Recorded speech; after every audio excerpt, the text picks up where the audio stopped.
Hello সবাইকে, কেমন আছেন আপনারা সবাই?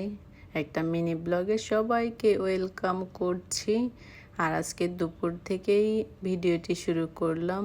আজকে হলো একটু খাসির মাংস ছিল ফ্রিজে, সেটাই রান্না করছি। ফ্রিজে মাছ কিছুই নেই, মাংস আছে, তবে এটা আলাদা একটু প্যাকেটে অল্প পরিমাণ ছিল, সেটাই ভাবলাম যে আজকে রান্না করে ফেলে। আর এত কম মাংস মনে হয় প্রথমেই রান্না করলাম, মানে রান্না করলে একসাথে অনেকখানি রান্না করে রাখি।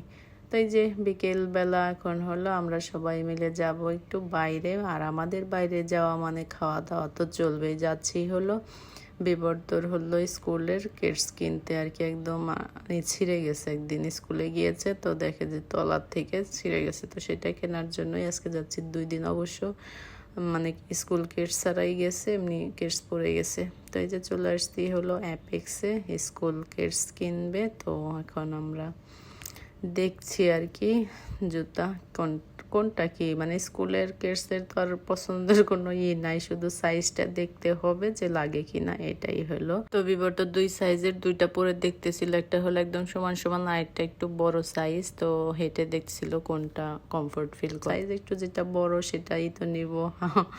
বাঙালি বলে কথা, যেন আরো 2-4 বছর পড়তে পারে, কিন্তু তারপর দেখা যায় যে নষ্ট হয়ে যায়, এতদিন পরা যায় না।